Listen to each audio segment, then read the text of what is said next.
शंकर भगवान की जय हो। श्री शिव महापुराण की जय हो। नमः पार्वती पते हर हर हर महादेव शंभो। जय राधे राधे गोविंद गोविंद राधे गोविंद राधे गोपाल राधे। ओ जय राधे राधे गोविंद गोविंद राधे राधे राधे गोविंद गोविंद राधे राधे राधे गोविंद गोविंद राधे राधे राधे गोविंद गोविंद राधे गोविंद राधे गोपाल राधे गोविंद राधे गोपाल राधे गोविंद राधे गोपाल राधे गोविंद राधे गोपाल राधे। राधे राधे राधे राधे राधे राधे गोविंद गोविंद राधे राधे राधे गोविंद गोविंद राधे।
जीवन की कलका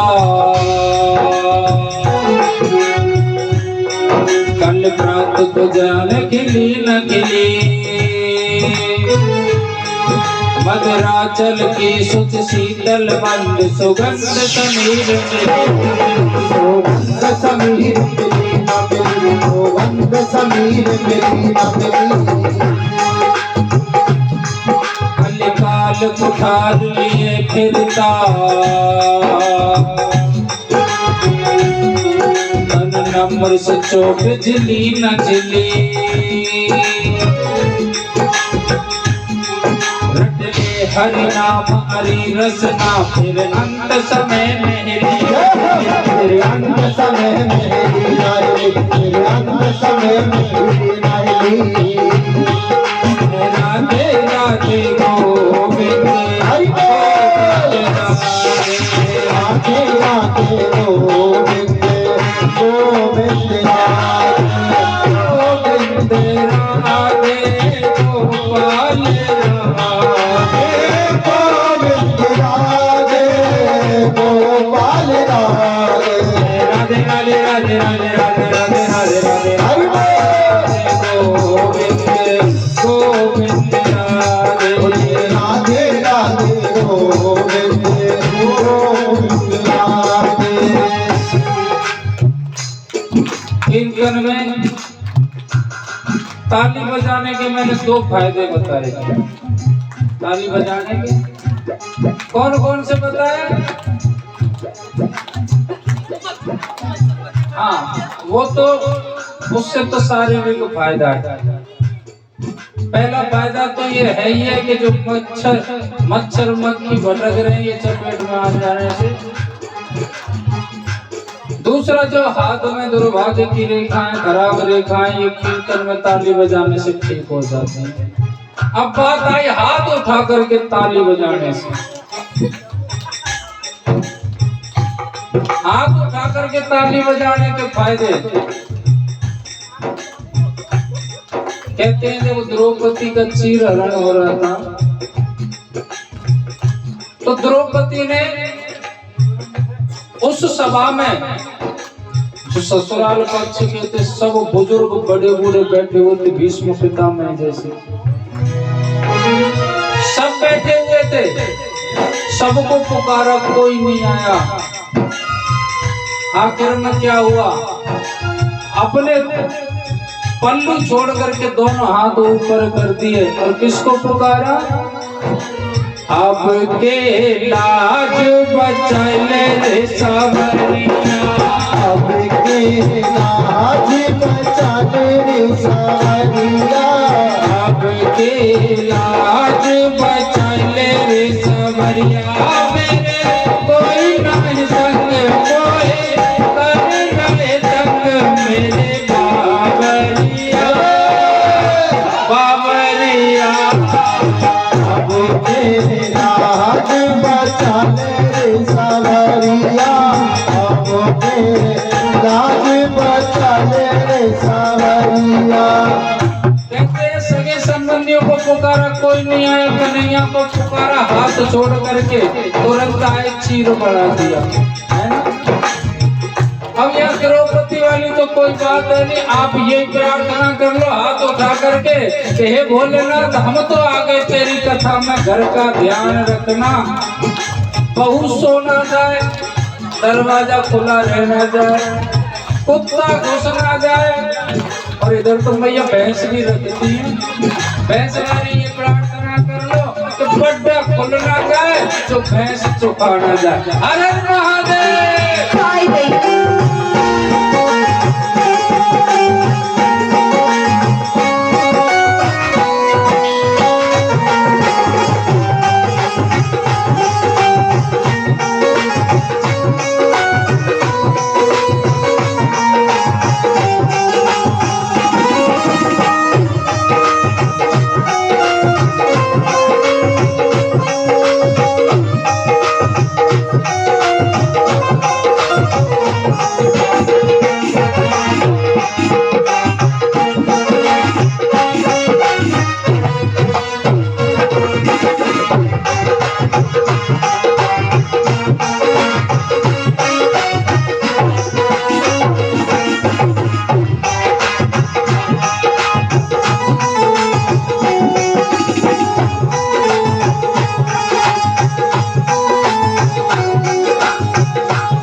नौकर रात ले महादेवा,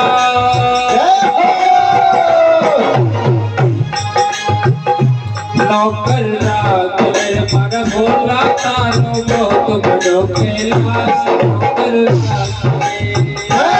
नौकर रात ले महादेवा तारो बहुत बड़ो कैलाश, नौकर रात ले नौकर रखने से पग रखने, नौकर रखने से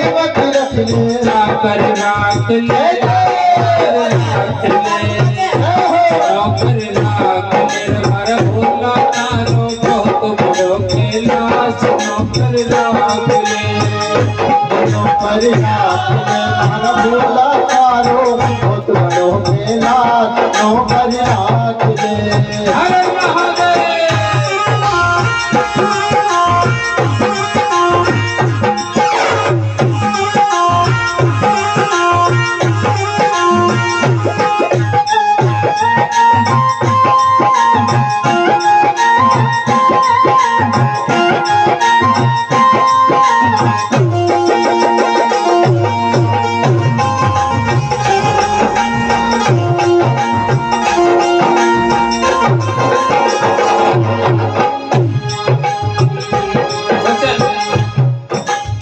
बहुत सी मैया मन मरोड़ के बैठी हैं बोले अगर खड़ी हो गई नाचने के लिए तो पड़ोसी का ही कहेंगे।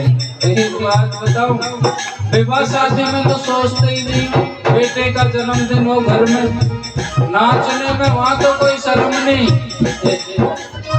आपको पता होना चाहिए कि जो विवाह शादी इत्यादि में घोड़ी के सामने नाचता है उसे 84 लाख योनियों में नाचने से कोई रोक नहीं सकता, और जो भगवान के भजन में नाचा उसे 84 लाख योनियों में नाचने की आवश्यकता है।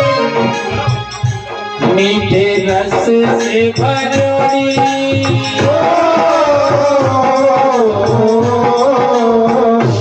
मीठे रस से भरोड़ी राधे रानी लागे रानी लागे आने करो करो तुम्हारी रोकाली लागे रस से भरोड़ी लागे रानी लागे रानी लागे मारो यमुना जीरो पानी लागे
पश्चिम उत्तर दक्षिण दसों दिशा में राज तेरा पश्चिम उत्तर दक्षिण दसों दिशा में राज तेरा पूरब पश्चिम उत्तर दक्षिण दसों दिशा में राज तेरा पूरब पश्चिम उत्तर दक्षिण दसों दिशा में राज तेरा राजा और महाराजा बोले राजा और महाराजा बोले आते तेरे तान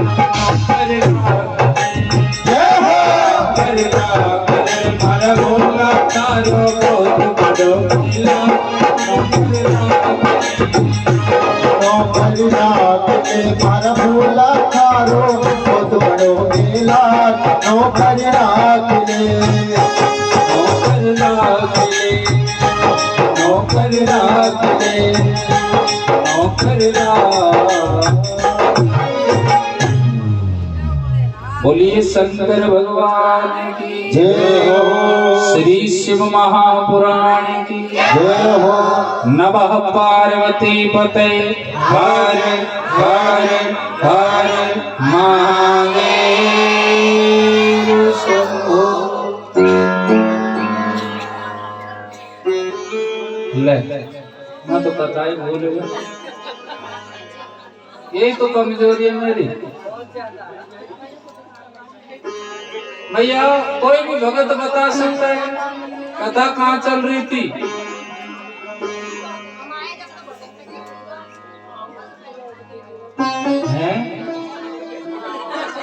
तुम आए जब भी विष्णु विहार में ही,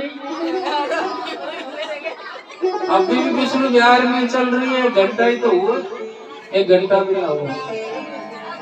बोलिए पंचायती मैया की जय हो। अब बताओ,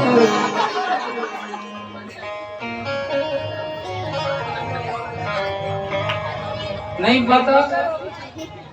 देखो मुझे एक भूलने की बीमारी है। ओ पंचायती मैया, नहीं मेरी सुन लो। हाँ। मन करे तो मैं बता दो कि 5-10 मिनट जितना समय लगे मैं भी आ जाऊंगा, वहीं बात करेंगे।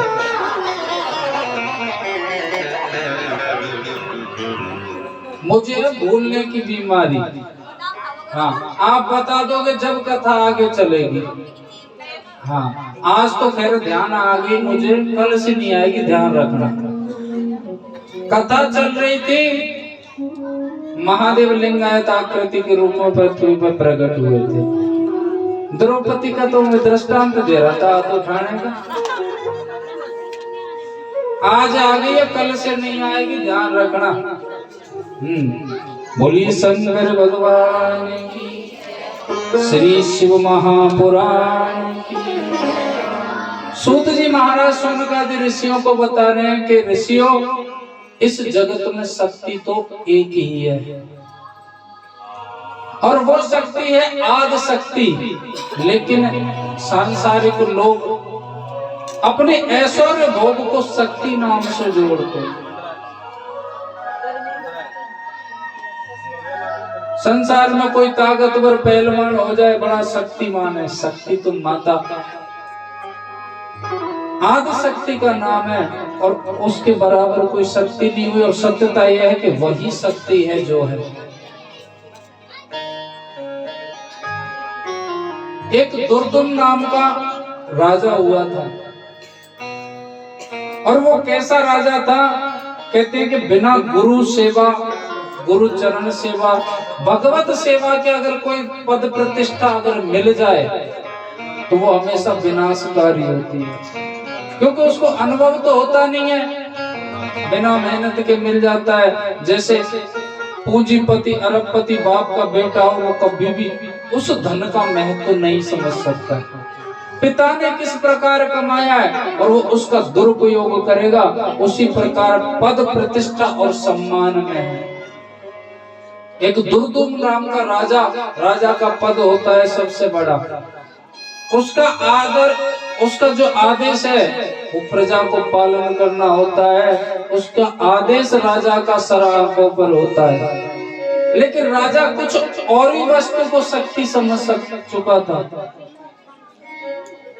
कहते राजपाट के सिंहासन पर खुद बैठता, और एक बड़ा ही ईमानदार उसका सेनापति था, दिशा निर्देशक था। हे भगवान प्रभु तरसा दिए, मैं तो सोच रहा खाएंगे।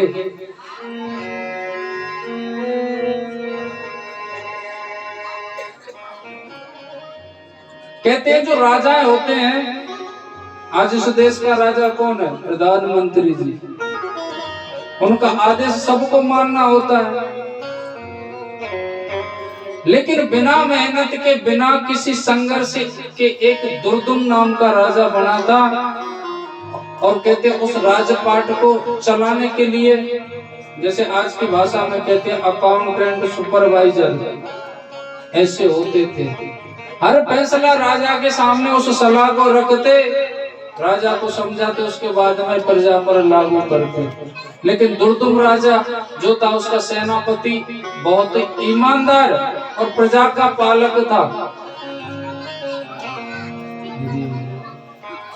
तो बालकों को थोड़ा सा चुप कर लो।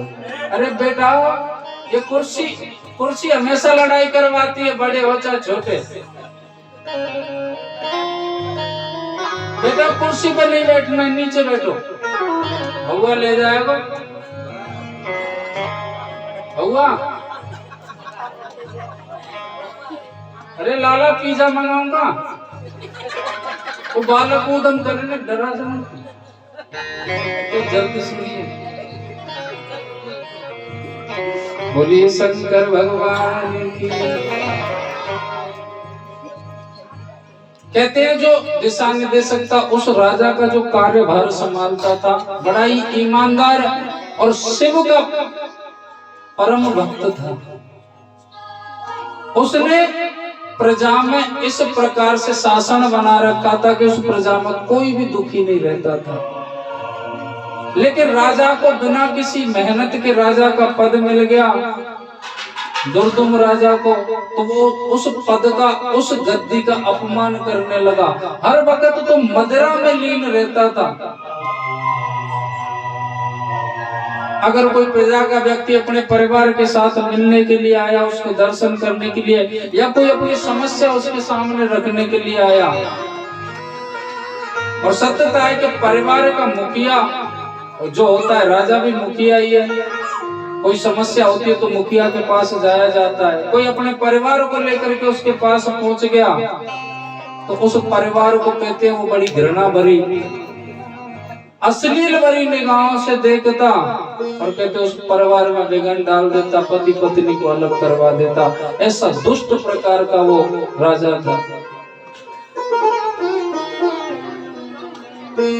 जो उसका कार्यभार चलाते थे उस जमाने में उनको कहते थे अमात्य, अमात्य, आज कहते अकाउंटेंट।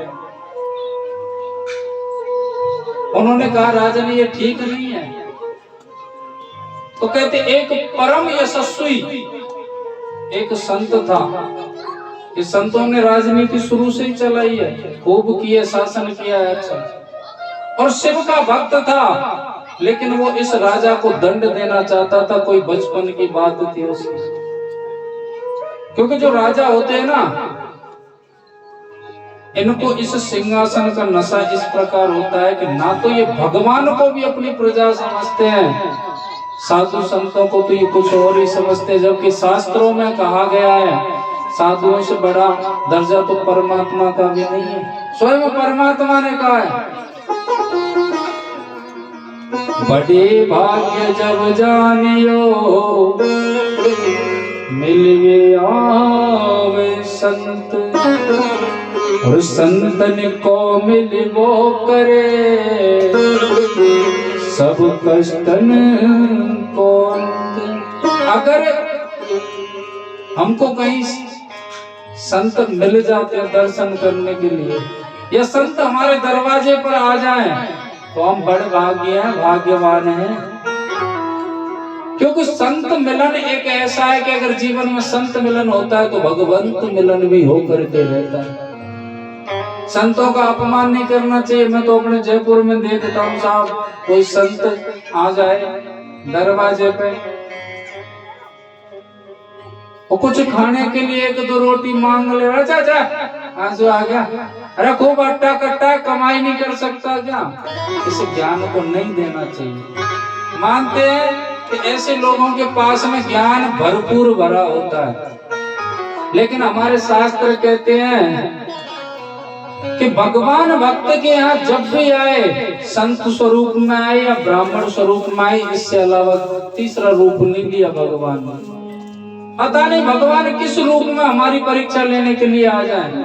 हमको धनवान बना दिया है तो संत स्वरूप को तो मानते नहीं, डांट भटकार के भगा देते हैं। और फिर जब कभी जाना होता है स्वयं जाते हैं तीर्थ स्थलों में, उन संतों की पूजा करते हैं, अनन्य धन लुटा करके आ जाते हैं। लेकिन क्या पता परमात्मा इस संत के स्वरूप में हमारे घर आया और उसे डांट फटकार करके ज्ञान देते हैं। कमा नहीं सकता, चार चार हाथ पांव में 500 रुपए लेके आएगा शाम को, मांगता हुआ डोला बुड्ढो। अगर आपकी क्षमता नहीं है देने की तो अपशब्द नहीं बोलना चाहिए, बिल्कुल मत दो, हाथ जोड़ दो बाबा नहीं है, लेकिन ये फालतू का ज्ञान मत दो। हो सकता है परमात्मा जब लाठी मारता है ना तो परमात्मा की लाठी में आवाज नहीं होती। कोई जरूरी नहीं है, आगे चांस वो भी हो सकता है कि उस भिखारी की जगह पर आप हो सकते हैं और भिखारी आपकी जगह पर हो सकता है। पता नहीं परमात्मा कब राजा को भिखारी बना दे और भिखारी को राजा बना दे। ये सत्यता है। एक दृष्टांत था, राजा के दरबार में एक भिखारी पहुंचा था मांगने के लिए। राजा से ये कहा था कि राजा आपको भगवान बहुत देगा, मुझे कुछ दे दो। राजा ने कहा भगवान क्या देगा, खाक। जब भगवान देने वाला तो तू ले लेना, मुझसे क्यों मांग रहा है। उसने कहा पता नहीं राजन, इस प्रकार अभिमान नहीं करना चाहिए। भगवान पता नहीं कब राजा को भिखारी और भिखारी को राजा बना देता। बोला तू सिद्ध करके दिखा। अगर ऐसी बात है, बहुत भगवान पर भरोसा करता है तो सिद्ध करके दिखा। बोला सिद्ध करके तो दिखा दूंगा मैं, लेकिन आपको मेरी माननी पड़ेगी जैसा मैं कहूंगा। बोला चल ठीक है, आज तेरा भगवान ही देखना है। देखा कहाँ सिद्ध कर कि कैसे राजा को भिखारी और भिखारी को राजा बनाता है तेरा भगवान। अच्छी बात है। भिखारी ने कहा कि राजन बुरा मत मानना, आपको वही करना पड़ेगा जो मैं कहूंगा। देखो भगवान के दर्शन कराता हूँ या नहीं, और आपको दिखाता हूँ कि राजा को भिखारी और भिखारी को राजा कैसे बनाता, तो दिखाना। बोला राजन आप थोड़ा सिंहासन त्यागो, खड़े होकर के आइए। ठीक है, राजा को सिंहासन से खड़ा कर लिया। अब बोले ये वस्त्र उतारो, जब तो दिखाऊंगा आपको। लेकिन उस राजा को समझ में नहीं आया कि हो क्या रहा है। जैसा जैसा भिखारी ने कहा वैसा वैसा कर दिया। बोले अब ये वस्त्र मुझे पहना। वस्त्र पहन करके और बोले ये सिर पर जो ताज रखा है ना, ये टोपी, इसको उतार, क्योंकि जब तक ये टोपी रहेगी मेरा परमात्मा नहीं दिखा सकता आपको। राजा ने कहा ठीक है, टोपी उतारी। बोले इसका, बोले इसको मेरे सिर पर रख दो। राजा ने भिखारी के सिर पर वो रख दिया मुकुट, और कहते बोले अब मुझे इस गद्दी पर बैठा। गद्दी पर बैठा दिया। बोले तिलक कर मस्तक पर मेरे, जब बताऊंगा। और तिलक करवाया। बोले बताना ये कर क्या रहा है, कहाँ उलझ जा रहा है। और राजा से कहा कि बोले बता रहा हूँ, 1 मिनट प्रभु आप वहां जाकर के खड़े हो जाइए। जहां पर भिखारी खड़ा था वहां पर राजा को खड़ा कर दिया और बोले हो गया फैसला। बोले क्या। बोले यही तो होता है, परमात्मा पता नहीं कब भिखारी को राजा बना दे और राजा को भिखारी बना दे। बोले मतलब दिखा तो सही। बोले मुझे दिखाने की आवश्यकता नहीं है, तेरी प्रजा से पूछ ले, तेरे जो सलाहकार बैठे इनसे पूछ ले कि कौन राजा है और कौन भिखारी है। जहां मैं खड़ा था राजन, वहां पर तू खड़ा। कभी भी कोई भिक्षुक याचक संत ब्राह्मण घर पर आता है तो आपको अपशब्द नहीं बोलने। क्षमता है तो आप दे दीजिए, नहीं है तो हाथ जोड़ लीजिए। नहीं तो ये सोच करके देना चाहिए, प्रार्थना करनी चाहिए भगवान से और धन्यवाद देना चाहिए कि हे भोलेनाथ, मैं हमेशा मुट्ठी मार करके देता रहूं, किसी के सामने मुझे हाथ नहीं पसारना पड़े। ऐसा बनाए रखना प्रभु। तो अगर ऐसा आप करोगे तो वाकई में जीवन में आपको किसी के सामने हाथ फैलाने की जरूरत नहीं पड़ेगी। लेकिन अपशब्द नहीं। बोलिए शंकर भगवान की। कहते हैं जब वो संत पहुंचा ना इस राजा के पास में, दुर्दुम राजा के, तो हुआ क्या। कहते राजा को भ्रमित कर दिया। बड़ा शास्त्रार्थी था वो, बड़ा ही शास्त्रार्थी था। लेकिन कहते हैं जब शास्त्रार्थ में उसके सामने कोई टिकता नहीं था। वो बना देगा कृष्ण इनको तो कहीं।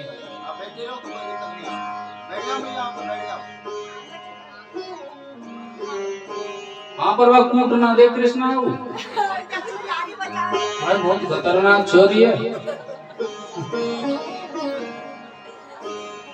बोलिए शंकर भगवान की। कहते उस राजा को उस संत ने ऐसा भ्रमित कर दिया कि उस राजा को जो ईमानदार अमार्त था उसको हटाना पड़ा। क्यों। बोले राजन, ये जो तुम्हारा अमार्त है ये आपको शासन चलाने नहीं देगा, एक दिन कंगाल कर देगा। बोले कैसे। बोले पहले नंबर तो इसने गुरुकुल फेरी कर रखे हैं। अगर गुरुकुल में आप निःशुल्क शिक्षा देते रहोगे तो यहाँ तो भंडार गृह खाली हो जाएंगे, खजाने खाली हो जाएंगे, क्योंकि शिक्षकों की उनकी पढ़ाई की व्यवस्था करानी पड़ती। बोले उनसे कर लेना चाहिए। और सारे लोग पढ़े लिखे जाएंगे तो इस राजभवन में काम कौन करेगा? क्योंकि पढ़े लिखे व्यक्ति तो वाकई में काम नहीं करना चाहते, मजदूरी का। सही बात है। आजकल बालक पढ़ते हैं, पढ़ लिख करके कोई नहीं चाहता कि मैं मजदूर बनूं, सब ये चाहते हैं कि कलेक्टर बने, IAS। सही बात है। हर कोई पढ़ करके उनका उद्देश्य है कि ठीक है हमारा कॉलेज में दाखिला हुआ या कोई डिप्लोमा कर लिया या कोई कंपटीशन की तैयारी चल रही, नौकरी हमारी लगेगी। कोई भी मजदूरी करना नहीं चाहेगा। वो कह रहा है अमार्त से, बोले ये इस देश को डुबो देगा। एक काम करो, थोड़ा थोड़ा टैक्स लगाओ सब पे, जो धन आए, और जिसकी क्षमता होगी वो पढ़ लेगा, जिसकी क्षमता होगी नहीं पढ़ेगा। आजकल आप देखो इस देश में बेरोजगारी क्यों सबसे ज्यादा? कभी आपने सोचा है ना? माता पिता तो सब चाहते हैं कि मेरे बेटे की नौकरी लग जाए, अच्छा कमाएगा। अब घर में 4 बेटे को पढ़ाया लिखाया, नौकरी उनकी लग नहीं रही, बेचारे दिन में सोते हैं, बेरोजगार है, कमा करके कहां से लाए? और ज्यादातर पढ़े लिखे ही बेरोजगार मिलेंगे आपको। जो कम पढ़ा लिखा है ना, वो अपने काम से लग रहा है, अपने परिवार को अच्छा चला रहा है। क्योंकि पढ़े लिखे लोगों को कम से कम लाख रुपए की तो नौकरी चाहिए, वो भी सरकारी। और सरकारी नौकरी है नहीं, प्राइवेट करते नहीं है, तो कहां से बेरोजगारी तो फैलेगी।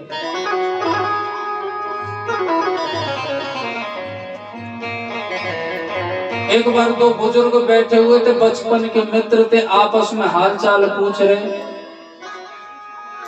बोला बालक कितने हैं? बोले 4।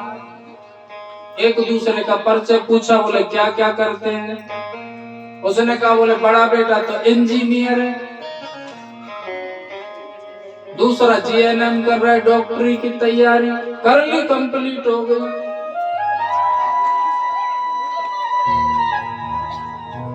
तीसरे ने भी डिग्री ले रखी है, और चौथा बोले वो साहब चोरी करता है। चोरी करता है? ये कैसे यार? ये तो बहुत बुरी बात है कि चोरी करता है। उसको मेरे पास लाना, मैं समझाऊंगा उसको, अच्छी बात नहीं है चोरी करना। बोले एक बात बताओ, आप उसे समझाओगे और चोरी करना छोड़ देगा तो भूखे मर जाएंगे सब। मतलब बोले वो 3 तो बेरोजगार है, घर का खर्चा तो कोई चला रहा है, बेचारा चोर।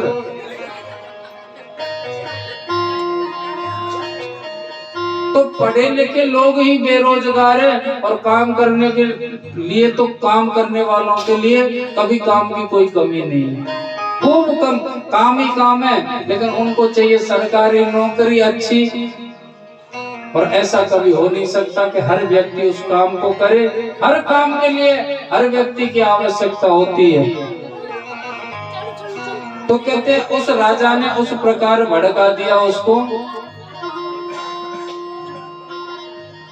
तो उस अमार्त को निकालना पड़ा। आज तो हरी मैया नाला बात कर लो।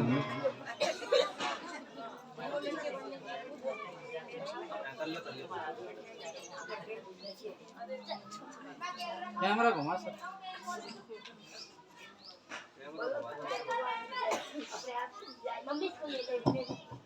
अरे आवाज ही कम हो गई है तो ये तो गलत बात है मैया। जब मैं कथा कहूँ जब तो बात करती और मैं चुप हो जाऊं तो सब चुप हो जाए। देखो मेरा मन मैंने बताया कल कि नीचे जब ज्यादा बात होती है ना, सब आपस में बात करने में लगे रहे, तो फिर जो दिमाग है वो बट जाता है और कथा कहने में आनंद नहीं आता। ना तो आपको ही कुछ समझ में आएगा और ना ही मुझे आनंद आएगा, मैं भी कुछ नहीं कह पाऊंगा। अच्छा भजन, हाँ तो भजन भी खूब ही है, कथा भी तो जरूरी होती है। बोलिए शंकर भगवान की। जय हो। श्री शिव महापुराण की जय हो। नमः पार्वती पते हरे हरे हरे महा। चलो तो कथा पे चले, बस 3:45 तो हो लिए। हाँ, फिर शाम को समय हो जाता है, सर्दी का समय। तो कहते हैं उस संत ने राजा को भड़का दिया और उस अमार्त को वहां से निकलवाने के लिए बोले आप ज्ञानवान नहीं हो, अगर आप शास्त्रार्थ में मुझसे जीत गए तो आप अमार्त रह जाओगे, नहीं मैं बनूंगा यहाँ का अमार्त। ठीक है, शास्त्रार्थ कैसा हुआ? बोले कि जो शास्त्रार्थ में हार गया उसे जल समाधि लेनी होती, हमारे यहाँ नियम में। बोले ठीक है। बोले ये बताओ कि इस संसार को चलाने वाला कौन है? अमार्त ने कहा बोले इसको चलाने वाला केवल एक है और वही आधार है, वही है परम पिता परमात्मा। उसने ही निर्धारित कर रखा है। बोले गलत बात, आप इस राज्यपाट में रहते हो, आपका संसार ही राज्यपाट है और इस संसार को चलाने के लिए कोई परम पिता परमात्मा नहीं आ रहा, हमारा आपका राजा चलाता है। आप राजा के बारे में झूठ बोलते हो, और राजा तो वैसे ही नशेड़ी था, मदरा पान में मद, और कहते उस अमार्त को उसने जल समाधि दिलवा दी। प्रजा को इस प्रकार दुखी करवा दिया उस राजा के द्वारा कि जो गुरुकुल थे वो सारे कर सहित करवा दी, यानी उसकी फीस लेने लगे, गरीबों के बालक नहीं पढ़वाए उसमें, बड़े दुखी। और जो विद्या अध्ययन के नहीं जाए, विद्या अध्ययन करने के लिए नहीं जाए, उनको जाकर के मजदूरी पर लगा देता वो राजा, और पूरे दिन कार्य करवाता और भोजन भी उनको नहीं देता। ये हालत थी। माता पार्वती ने कहा भोलेनाथ से, बोले स्वामी ये तो आपका भगत था और ये इस राज्य का अमार्त बन करके देखो कैसी प्रजा पर विपदा ढा रहा है, इसकी बुद्धि को क्या हो गया?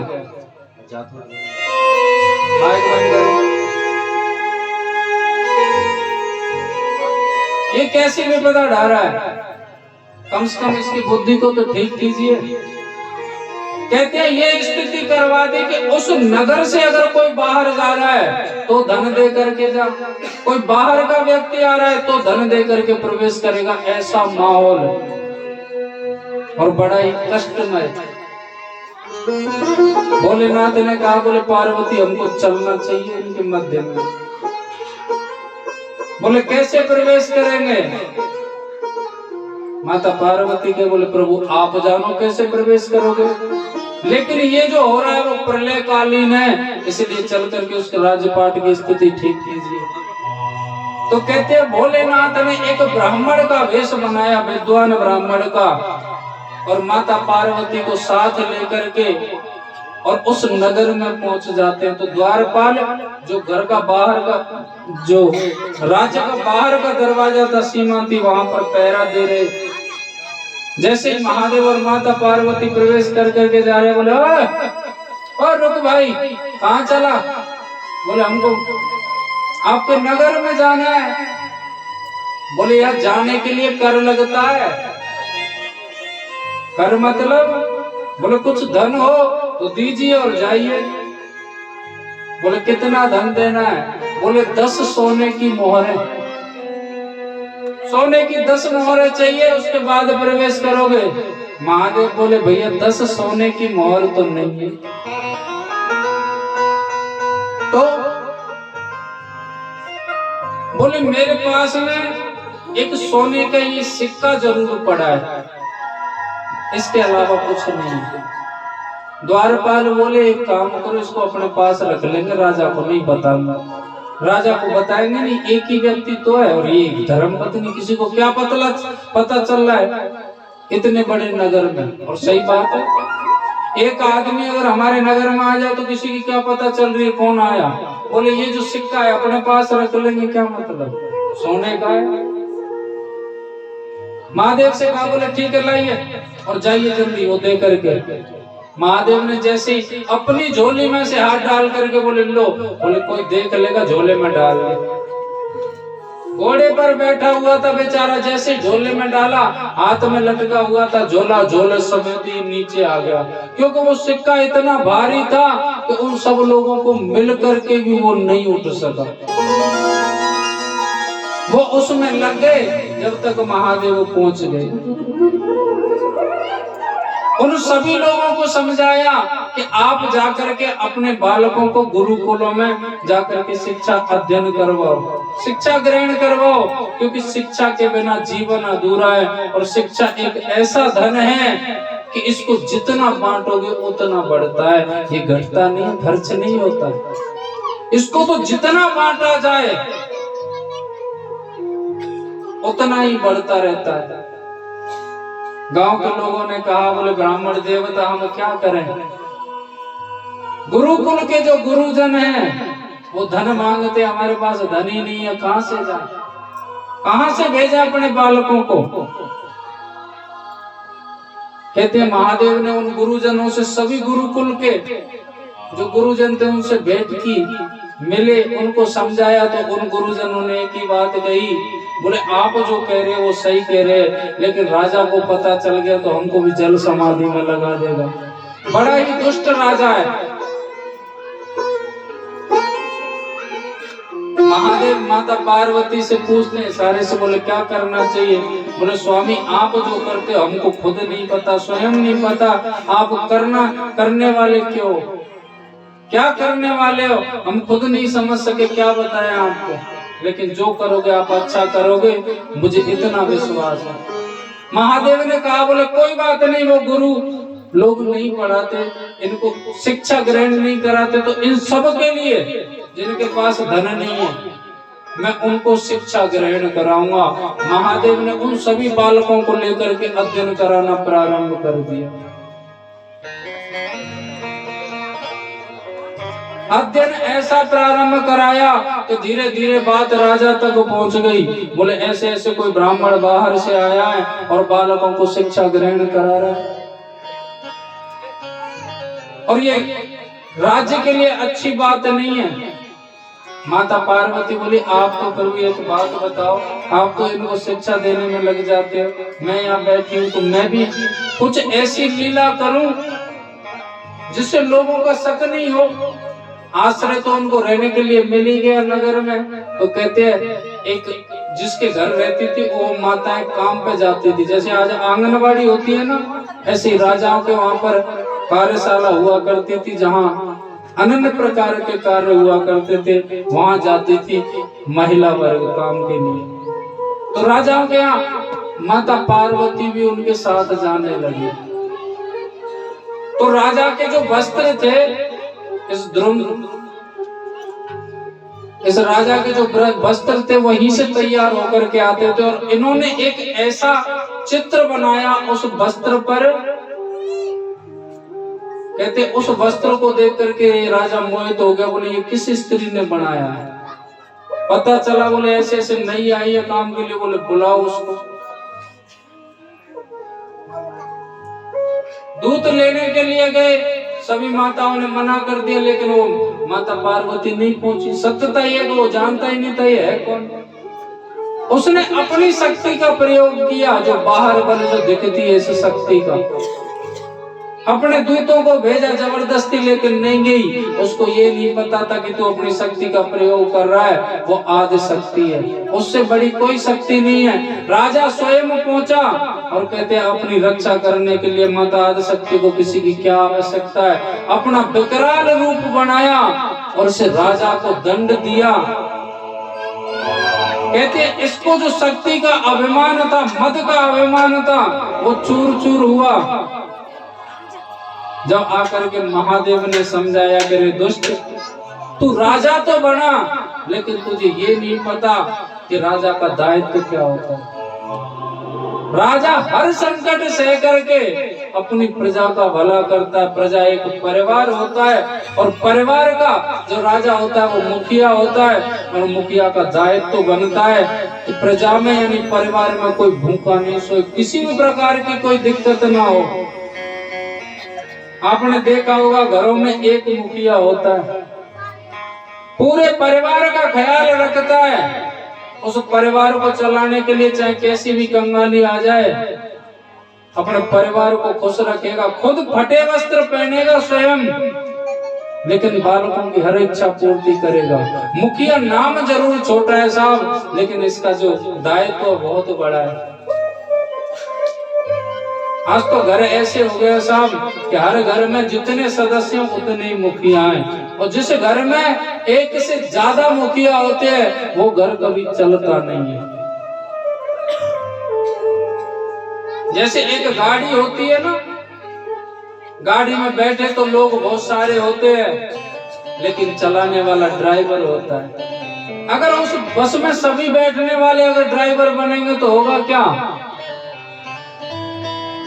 एक्सीडेंट ही होगा। इसलिए जैसा घर में मुखिया होता है, एक होता है, और जो मुखिया कर सकता है वो हर व्यक्ति नहीं कर सकता। इसलिए मुखिया एक ही होना चाहिए घर में, और उस मुखिया की हर बात का पालन होना चाहिए, तो घर चल सकता है, अन्यथा बिल्कुल नहीं चल सकता। अपने मन में चाहे कितने भी खुशी हो लो। और घर का मुखिया केवल पिता होना चाहिए मेरे हिसाब से। जब तक पिता है, पिता ही मुखिया होना चाहिए, चाहे आप करोड़ों कमाते हो। क्योंकि जो पिता सही मार्गदर्शन करेगा वो संतान नहीं कर सकती। और घर में पिता है साहब और मुखिया हम बन जाएं, वो भी घर नहीं चल सकता।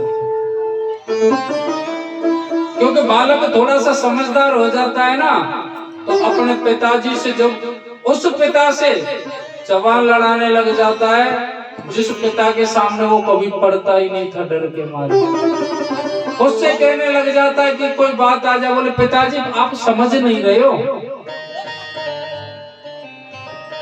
आप उस बात को समझ नहीं रहे जो मैं करना चाह रहा हूँ। अरे मूर्ख, जो पिता समझ सकता है वो तू कभी नहीं समझ सकता। इसलिए घर का मुखिया ऐसा होना चाहिए, एक ऐसा बनाओ या पिता को ही बनाओ जब तक पिताजी हैं, उसके बाद में आप अलग अलग भाई हो जाते हैं, वो डिसीजन आप उठाएं। अगर सम्मिलित रहते हैं तो बड़ा भाई मुखिया होना चाहिए। जिस घर का बड़ा भाई मुखिया होता है परिवार अच्छा चलता है, और छोटे वाले को बना दो पट्टाधार कर देता है। गलत कह रहा हूं तो बता दो खड़े होकर। जिस घर का मुखिया अगर छोटा बन गया वो उस घर को ले डूबेगा, अगर बड़ा बन गया तो अपने परिवार को, अपने बीवी बच्चों को दुखी जरूर कर सकता है, लेकिन छोटों को प्रयत्न करता है प्रसन्न रखने का। लेकिन छोटे ऐसे होते हैं उनके लिए सब कुछ लुटा दे, वो कभी प्रसन्न नहीं होते, कभी नहीं होते। उनकी तो एक ही बात है, साहब करें क्या। और सत्यता है कि जैसे परिवार में बड़ा भाई पिसता है ना, वैसे कोई नहीं पिसता। हर किसी के नहीं कह रही हूँ, तो एक आध बड़ा भाई भी ऐसा निकल जाता है, लेकिन बड़ा भाई सोचता है कि जैसा मैं हूँ वैसा छोटे के लिए करूंगा, खुद से ज्यादा। अपने परिवार को पालते हुए भी उसका पालन पोषण करता है, छोटे का विवाह इत्यादि कर देता है, पिता का साया उठ जाता है उसके बाद में। और विवाह होने के बाद में कुछ दिन ठीक ठाक चलता है, और फिर नौबत ये आ जाती है, बोले अलग अलग हो जाते हैं। छोटे भाई से कहो, बोले लाला ये क्या कर रहा है, बोले मुझे तो अपने परिवार का भविष्य देखना है, जब से तो भविष्य नहीं देखा। और पता नहीं भाई भाई बचपन में साहब ऐसे रहते हैं, हाथ पकड़ करके चलते हैं, एक दूसरे के बिना रहते नहीं है। एक काले खोपड़े की जन कहीं आ जाए, शादी के बाद में एक दूसरे का दुश्मन बना देते हैं। न जाने कौन सा जादू चल जाता है, समझ नहीं आता। एक बात बताऊं आपको, एक दशानन रावण था, ध्यान से सुनना। एक दशानन रावण जिसकी हम सुनते हैं कि माता सीता का हरण किया था, वो और एक रामचंद्र जी थे। जब राम और रावण का जब युद्ध हुआ था तो दशानन रावण परास्त हो गए थे।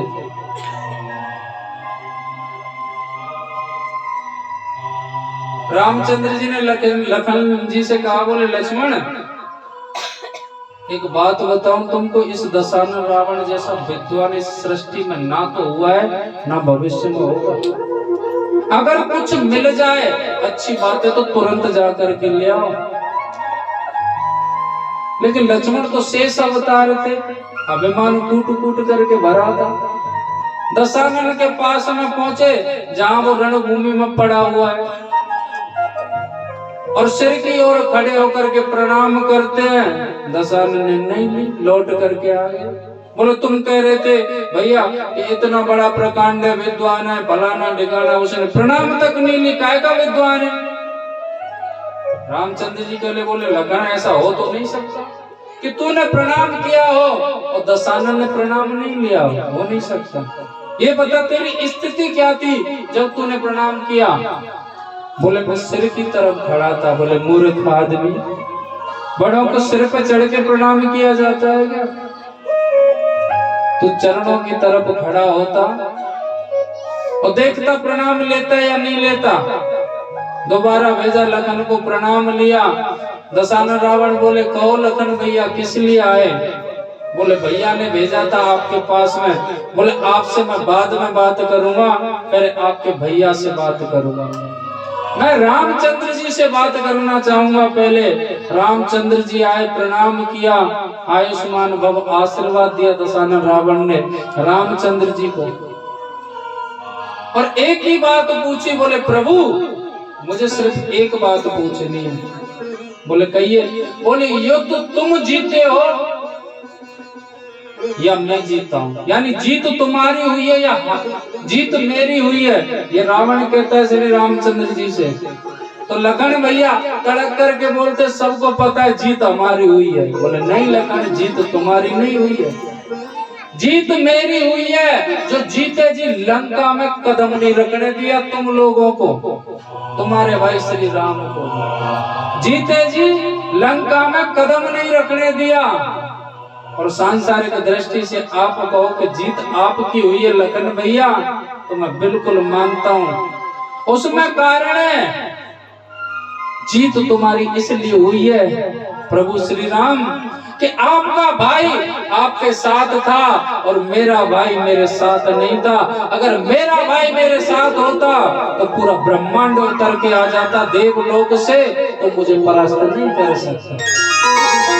कहते जिस घर में फूट होती है पड़ोसी भी जाकर के आनंद ले जाते हैं, और जिस घर में भाई भाई में अगर प्रेम एकता होती है उस घर की तरफ कोई आंख उठा करके नहीं देख सकता, चाहे कितने भी आदमी आ जाए। घर में लड़ाई झगड़ा होता है मानते हैं, मैं ये नहीं कहता कि लड़ाई झगड़े नहीं होते, लड़ाई झगड़े हर घर में होते हैं, पर ऐसे नहीं कि भाई भाई दुश्मन बन जाए। भाई भाई को तो कभी अलग होना ही नहीं है। देखो अच्छाई भी होती है और बुराई भी होती है, दोनों चीजें, अच्छाई भी और बुराई भी है। अगर मेरे अंदर 10 बुराई हैं तो एक अच्छाई भी होगी, पक्की बात है, हर व्यक्ति के अंदर पाई जाती है। लेकिन लोग क्या करते हैं, उस बुराई को पकड़ते हैं साहब, बुराई को पकड़ते हैं, अच्छाई चाहे कैसी भी हो उसका नाम नहीं लेते।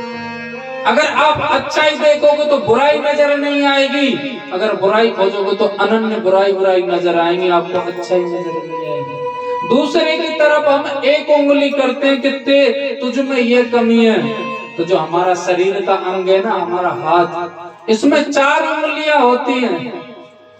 दूसरे की तरफ एक कर देते, हमारा हाथ हमसे कहता है कि तू दूसरे की तरफ एक कर रहा है ना, अपनी ओर देख ले, तेरी तरफ 3 है, अपने अंदर झांक करके देख।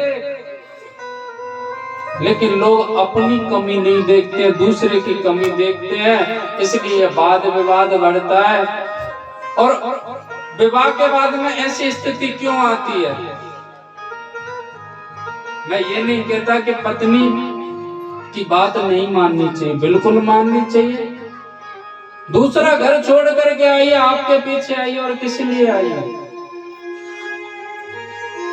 आपकी अर्धांगिनी हर बात माननी चाहिए, लेकिन अगर सही है या गलत है उसका संशोधन आप दोनों ही करें, पति पत्नी, कोई और नहीं, उसका संशोधन मिल जाएगा।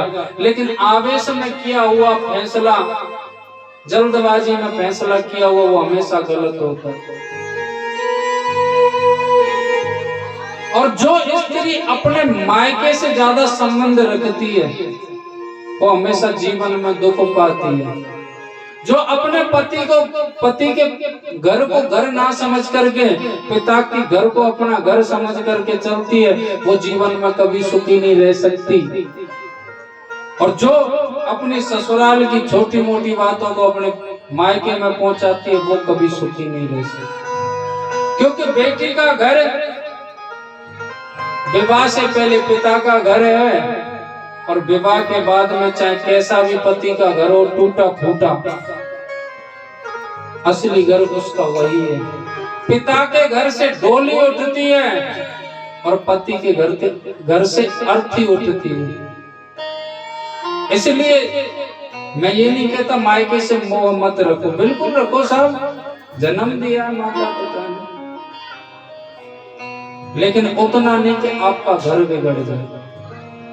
जब माता जानकी को विदा किया था ना, जानकी माता कौन है? सीता मैया। जब उनकी विदाई हुई थी ना, तो उनको उपदेश दिया था उनकी माता जी ने। उनसे कहा कि देख बेटी, तेरे परिवार में अब तक इस परिवार में तू रही, ये तेरा घर था, यूं तो तेरा घर रहेगा, लेकिन असली घर तेरा वो है ससुराल। ऐसा कोई कार्य मत करना जो ससुराल में तुझसे ये कहे कि तेरी माँ ने ये नहीं सिखाया। और रही बात, अगर तू गलती करे, तुझे कोई कुछ कहे, सीख दे, तो तू बुरा मत मानना। जाकर के ननदों से जाकर के लड़ाई मत कर लेना। उनसे कुछ सीखने को मिले तो सीखना, और पतिव्रता धर्म का पालन करना। कोई कुछ भी बात हो, उस घर की बात यहाँ पर आकर के मत कहना बेटा। लेकिन आजकल की माताएं क्या कहती है, कोई दिक्कत हो फोन कर दीजो, कोई कुछ कहे तुरंत बता दीजिए, तुरंत भेज दूंगी छोरा को, तेरे बाप को भेज दूंगी। लेकिन तू परेशान मत होइयो, दुखी मत होइयो। एक साथ पहली सीढ़ी तो ये मिल गई। उधर सासू माँ कुछ भी कह दे, रे लखन ही नहीं है, सब्जी में पानी ज्यादा डाल दियो, प्याज ऐसे कटे, अरे सासू माँ ऐसे कह रही है, काम कर भैया, वे तो मुझको रहना ही ना है। मम्मी सबरो काम मुझको करना पड़े घर को, क्यों तेरी जेठानी का करे? जेठानी तो सॉरी बोले, तू भी मत करे।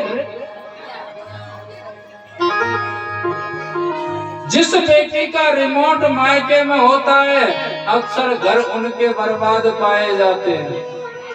पहले आपने सुना था, हकीकत बताऊं, लोग ये कहते कि महाराज जी आप ये कहते हो, जब बेटियां कम पढ़ी लिखी थी ना, तो जब घर बिगड़ने वाले इतने केस नहीं मिलते थे।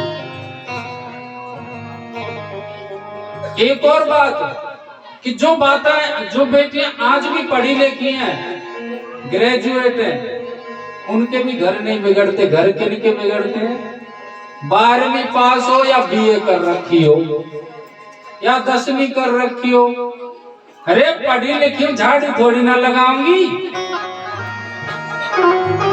आजकल तो वो दहेज लेने वाला सिस्टम और चल रहा है।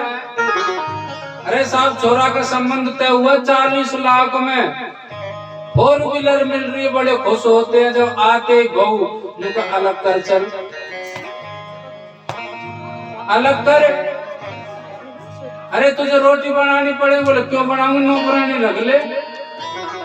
नौकरानी क्यों रखूं? बोले मैं तो पैसे दे करके आया हूँ पहले भाड़ा, और बाप ने इतने रुपए दिए। तो एक बात बताऊं, जो बहू दहेज के साथ में आए, कोई गारंटी नहीं आपके परिवार को चला सके।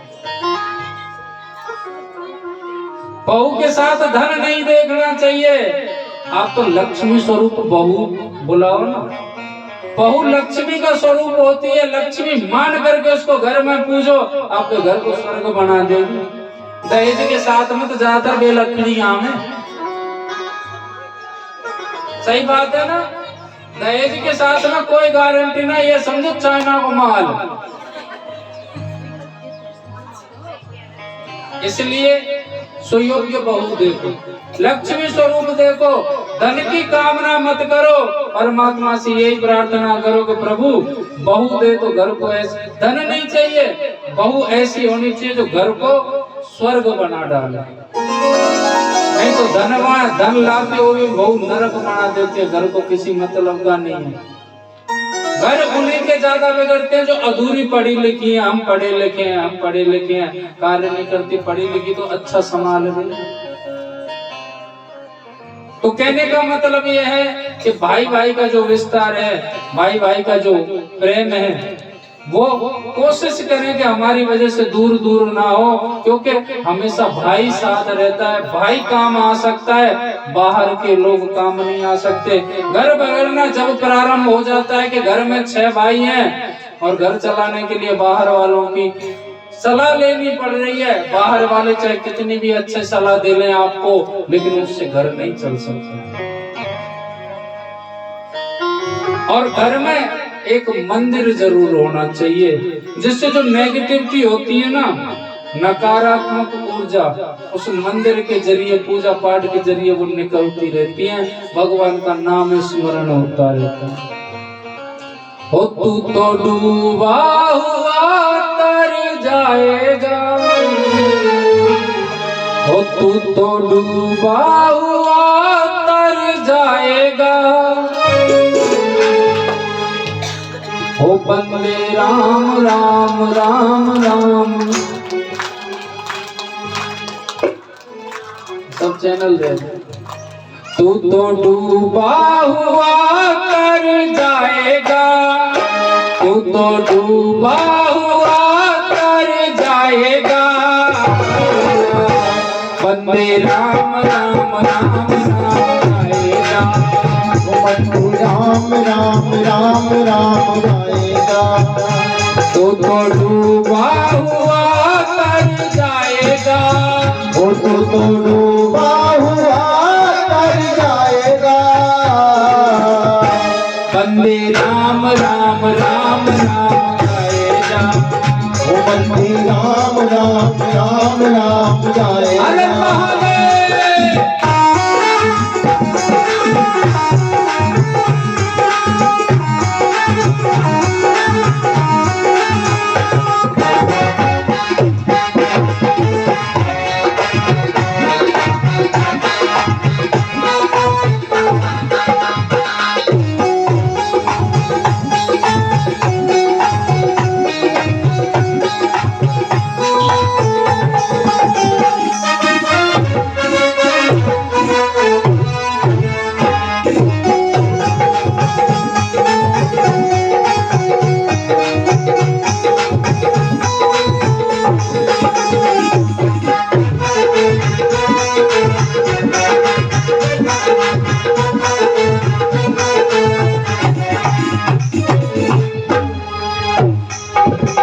बंदे मत कर किसी की बुराई, बंदे मत कर किसी की बुराई। कहते हैं ये बुराई भलाई कभी भी किसी को नहीं करनी चाहिए। अगर कोई हमारी बुराई करता है, हमको पता चल जाए फलाने की बहुत बुराई कर रही थी, बहुत बुरा लगता है, बिल्कुल बुरा नहीं मानना चाहिए। क्योंकि हमारे शास्त्र कहते हैं अगर हमारी कोई बुराई करता है और हमारे पाप कर्म जो हैं वो सारे कटते और उस व्यक्ति को लगते हैं जो बुराई करता है। तो भैया किसी की बुराई नहीं करनी चाहिए, और अगर बुराई करो तो एक आइडिया बताऊं तुमको, एक बात कभी भी मत बोलना। अगर किसी की बुराई आप कर रही हो दूसरी से तो ये मत कह देना कि फलानी से मत कह दीजिए, बहन लड़ाई हो जाएगी। फिर तो समझ लो ऐसा हो ही नहीं सकता कि पमाड़ो ना हो। अगर तुमने कह दिया कि कह मत देना, उस समय तो पता है क्या कहेगी, बोले कैसी बातें करो बहन, तुम्हारी कोई बात मैंने किसी से कही है? अरे कभी ना तो वो वहां से जाएगी तुरंत अपराध शुरू। जय हो बाबा विश्वनाथ की।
बंदे मत कर किसी की बुराई, बंदे मत कर किसी की बुराई, बंदे मत कर किसी की बुराई, बंदे मत कर किसी की बुराई। कौन देगा या झूठी गवाही, कौन देगा या झूठी गवाही, सिर्फ पूछेंगे क्या बतलाएगा, सिर्फ पूछेंगे क्या बतलाएगा। उठाओ सीधे सीधे, ओ बंदे राम राम राम, हरि बोल। ओ बंदे राम राम राम राम आएगा, ओ बंदे राम राम राम राम आएगा। अरे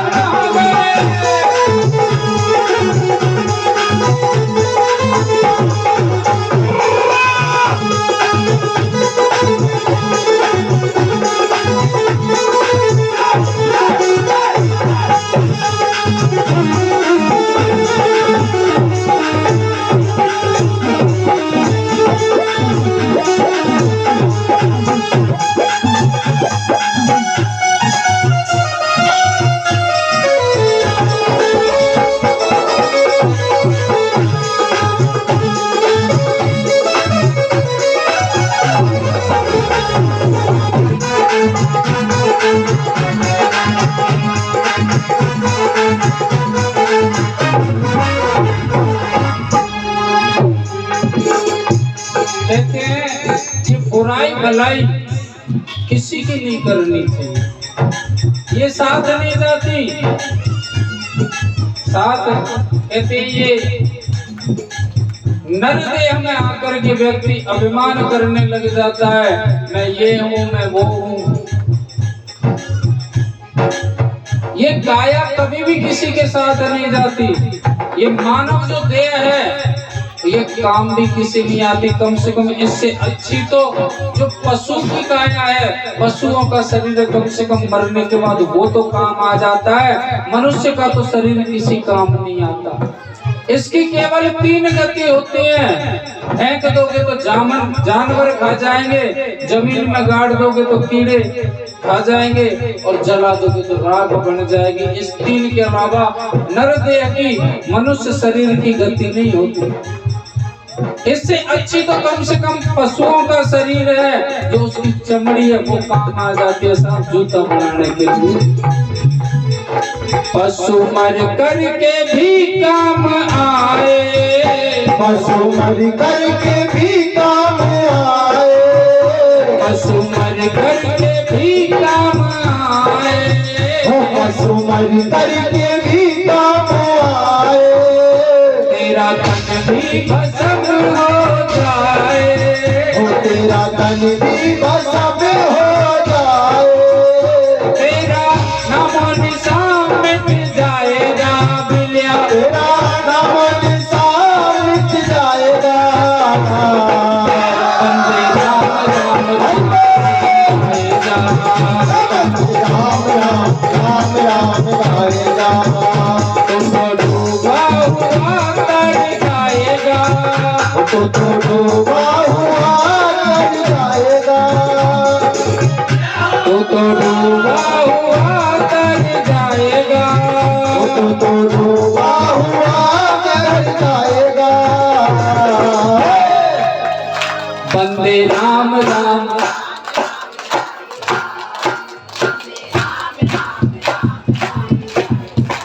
आज कोई व्रत है? आज तो 4-4 कॉलोनी मिली पड़ी है यहाँ पे। कल तो अकेले विष्णु बिहार वाले, अच्छा सलाह में लाने बोले आज बोलना ही नहीं, दूर दूर से आए, परेशान हो गए होंगे। जो सबसे तेज बोलेगा उसको 1100 रुपए मिलेंगे। हाँ उठाइए दोनों हाथ। बंदे राम राम राम राम, तो डूबा हुआ तर जाएगा, तो बंदे बंदे राम हर महादेव।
आजा आ जाओ मेरी अम्बे रानी सिंह पे खड़ी।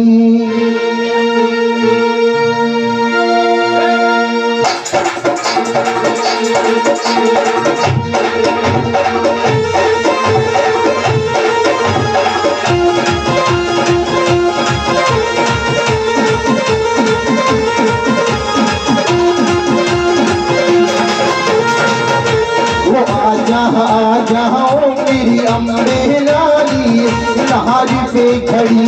वो आ जाओ मेरी अम्बे रानी नहर पे खड़ी। वो नहारी पे खड़ी वो हमारी सिंह पे खड़ी।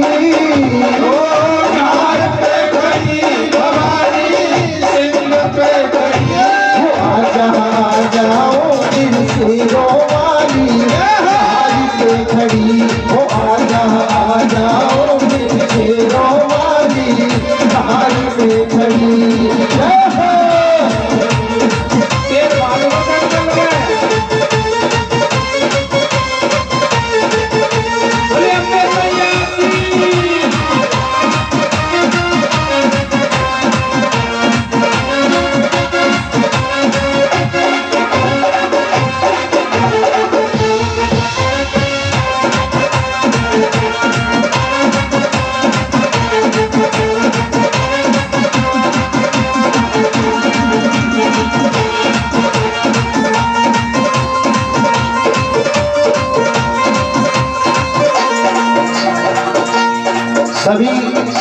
सबसे पहले हमारे जितने भी पुरुष वर्ग हैं वो आते रहे और माता रानी का पूजन करते रहे और एक परिक्रमा लगाकर अपने स्थान पर बैठ जाएं। उसके बाद में हमारी जितनी भी माता बहनें वो सभी आए और माता रानी का पूजन करें और वापस अपने स्थान पर बैठ जाएं। जय अम्बे रानी। मैया करी सोने श्रृंगार भवन में बैठी है, मैया करी सोने श्रृंगार भवन में बैठी है, ओ भवन में बैठी है, भवानी बैठी है, ओ भवन में बैठी है, भवानी बैठी है, मैया करी सोने श्रृंगार भवन में बैठी है, मैया करी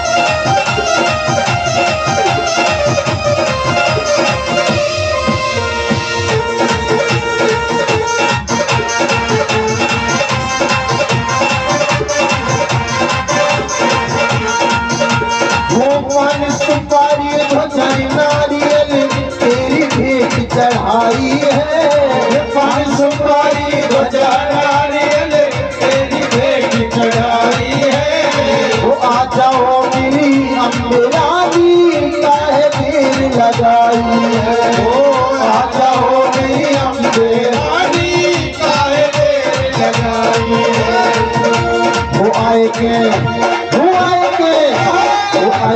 अभी तो नरक दिखा जाओ मैया नहारी पे खड़ी, हो आजा आजा हो दिन शेरो वाली नहारी पे खड़ी, हो नहारी पे खड़ी भवानी सिंह पे खड़ी, हो नहारी पे खड़ी भवानी सिंह पे खड़ी, हो आजा आजा हो मेरी महारानी सिंह पे खड़ी, हो आजा आजा हो मेरी माता रानी सिंह पे खड़ी। जय हो।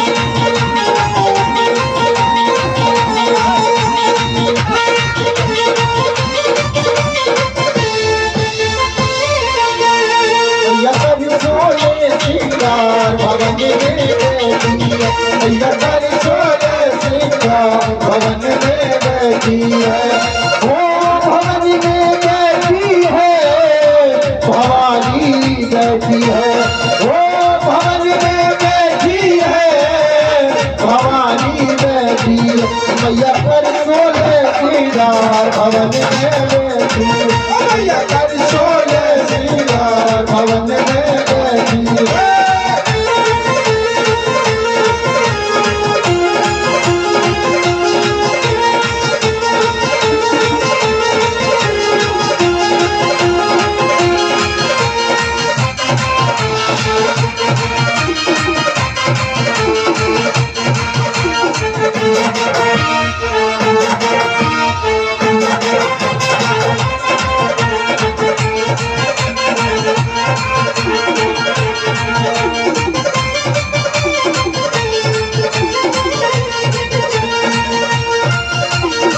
कोई कहे तोय केला मैया, कोई कहे तोय काली, कोई कहे तोय केला मैया, कोई कहे तोय काली, दोस्तों पर माँ टूट पड़ा तुम्हें करके सिंह सवारी।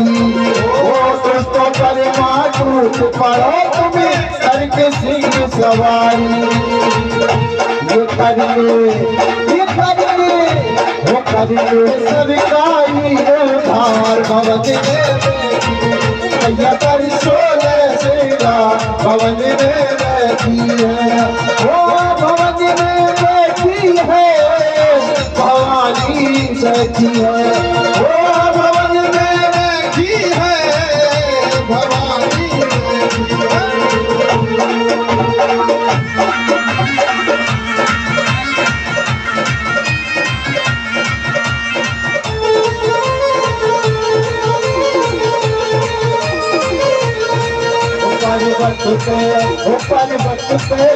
पर्वत पे बजर लगाओ मेरी मैया पर्वत पे बजर मैया को मेरी मैया को पर्वत पे बजर लगाओ।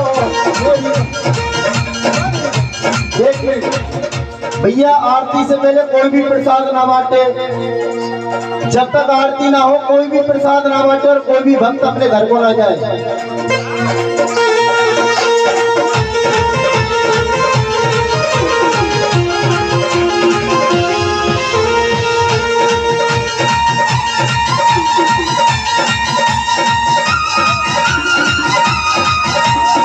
और जो भी भक्त पूजन से वंचित रह गया वो माता रानी का स्वतः पूजन कर ले, क्योंकि आरती का टाइम होने वाला है।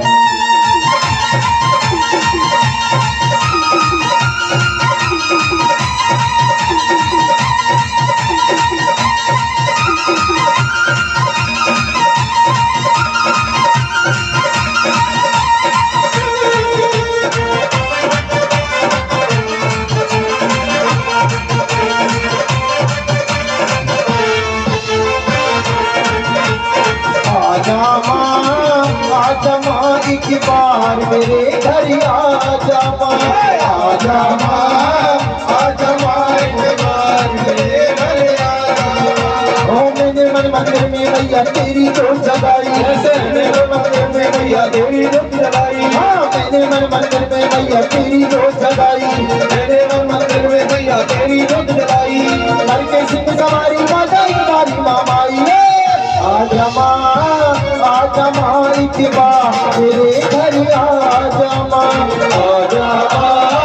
आजा माँ एक बार मेरे घर आजा माँ, मेरे घर आजा माँ, मेरे घर आजा माँ, मेरे घर आजा माँ।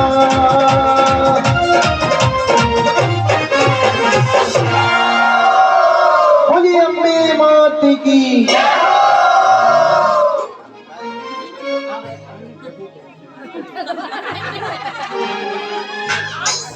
हरि ओम नमो ज्वालवन्नै नवरत्ने सरितरुचारक लक्ष्मणे सम्पूज्यते जले ज्वाला परमस्तके सर्वव्यापं मयं ज्वाला देवी नमस्तुते। चन्द्रभावन सौरोजा दक्षितो सूर्यो जायता सोत्राद्वायस प्राणसमुखा दग्निर्जायता।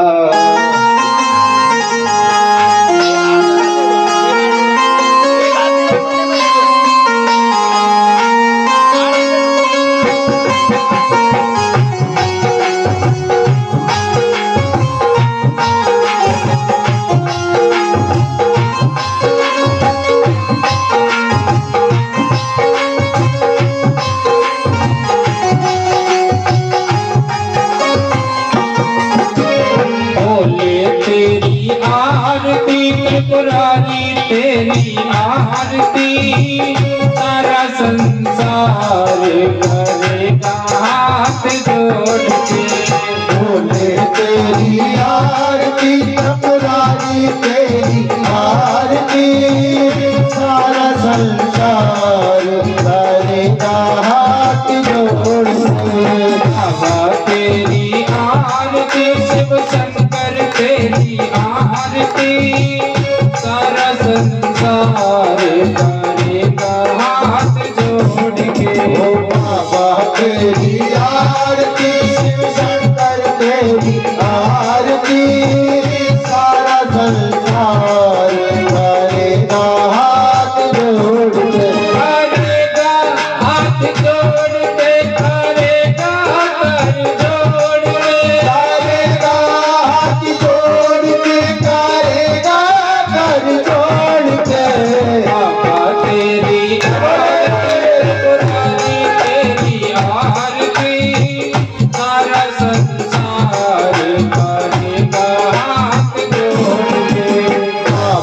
तेरी आरती त्रिपुरारी तेरी आरती सारा संसार करेगा हाथ जोड़ के सिर पर गंगा चंद्र विराजे सिर पर गंगा चंद्र विराजे सिर पर गंगा चंद्र विराजे सिर पर गंगा चंद्र विराजे कलमोंडनी माला साजे कलमोंडन की माला साजे और सरपने के और सरपने के हार करता कर जोड़ के बाबा तेरी आरती त्रिपुरारी तेरी आरती सारा संसार करेगा हाथ जोड़ के बाबा तेरी आरती त्रिपुरारी तेरी आरती सारा संसार करेगा हाथ जोड़ के सन कार्तिक के यश गावे मने पादिक तेरो यश गावे सन कार्तिक बाबा तेरो यश गावे मने पादिक बाबा तेरो यश गावे ब्रह्मा विष्णु ध्यान लगावे रामा विष्णु ध्यान लगावे और करे जगता और करे जगतार करेगा घर जोड़ के बाबा तेरी आरती त्रिपुरारी तेरी आरती सारा संसार करेगा हाथ जोड़ के बाबा तेरी आरती त्रिपुरारी तेरी आरती सारा संसार करेगा हाथ जोड़ के मैं हूँ दीनन दुखिया भारी मैं हूँ दीनन दुखिया भारी मैं हूँ दीनन दुखिया भारी मैं हूँ दीनन दुखिया भारी आया हूँ शंभु शरण तुम्हारी आया हूँ शंभो शरण तुम्हारी रखियो लाज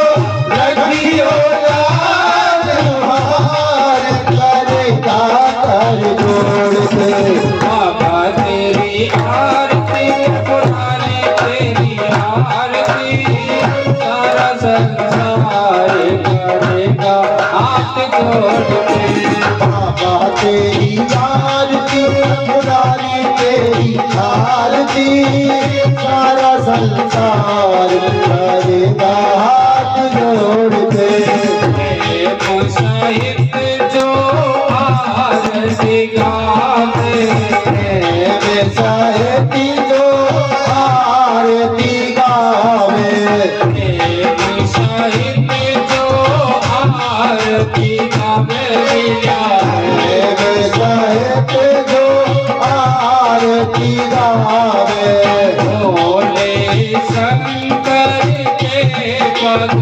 पावे भोले शंकर के पद पावे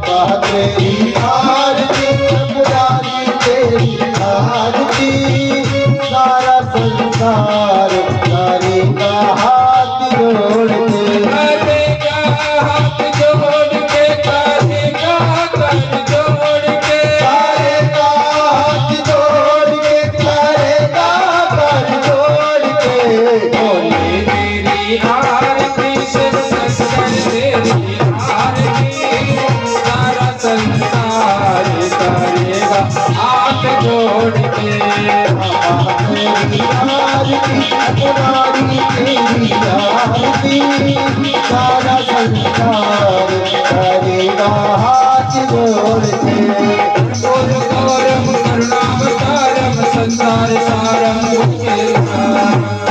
वसंत में जार मिलते भवानी सतम नमामि त्वमेव बन्धु सखा